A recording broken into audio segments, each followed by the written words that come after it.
But I want to stress this point, and it really is a point of great disappointment to the state government. We're going to step up and we're going to play our part in assisting this industry, but we are very, very unhappy that the Commonwealth government broke with its practice of co-funding business support packages in Victoria and refused to contribute to this industry. It is incomprehensible why this industry has been singled out for particular and, might I say, unfair treatment by this government. And the federal government, of course, have taken this stance for reasons that cannot really be understood. After all, these are, in large measure, small business operators who've been impacted because of lockdown orders. We've announced already that both governments, state and federal, up until this point, are continuing our existing business support packages for the next 6 weeks, or until Victoria hits the 80% double-dosed target. But the Commonwealth explicitly refused to pay for the construction sector. And it is beyond reason or comprehension why this industry, which will struggle, of course, as a consequence of the challenges that they've had to confront over the last few weeks, are not getting the support that they would otherwise expect. The construction grants would have been doubled if the Commonwealth government had not refused to contribute to the Victorian construction industry and therefore broke its well-established principle of co-funding business support packages with us on a 50-50 basis across the country. So to those businesses who are a bit aggrieved about the fact that they find these payments less than they would see as being appropriate in the circumstances, can I assure you that the state government is far from happy about the fact that the Commonwealth is not maintaining the principle of cooperation and co-payment through this process. And I do make the point that this is despite the fact that the Commonwealth funded a similar program to support construction businesses in New South Wales. When I've spoken to the Federal Treasurer about these matters, he said his sole justification is, well, you added these to the ANZIC codes. Well, of course we did, because they weren't in lockdown, under lockdown restrictions until more recently. And if we hadn't have stepped in, quite frankly, the prevalence of the coronavirus throughout the community would have become even more difficult for our healthcare workers and for our community to deal with. So I want to give you some context to this. It's blatant favourable treatment for New South Wales not being returned to Victoria when we faced the exact same situation that New South Wales did. You'll recall New South Wales shut down their construction industry and the Commonwealth were very quick to support that industry. At every step of the way throughout this pandemic, New South Wales has received a free kick from the Prime Minister for Sydney. And the Treasurer for Sydney as well, it would appear. He might be from Victoria, but he's certainly not for Victorians.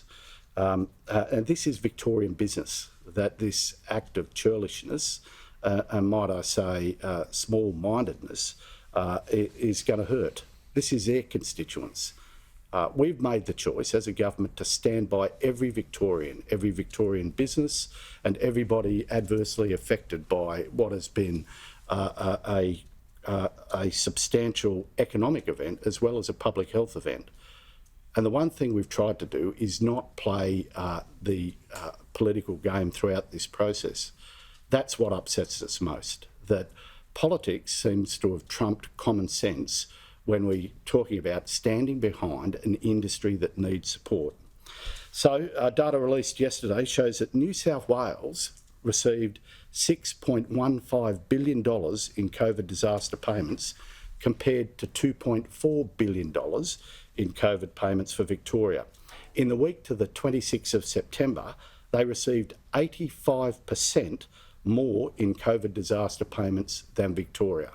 Now, of course, Victoria around about 25-26% of national GDP, national population, and New South Wales around 35% thereabouts. So the disparity is quite profound. And it's quite unfair what's happening here. The Commonwealth Government has declined to contribute to funding towards this program. As a result, the state government continues to provide its share.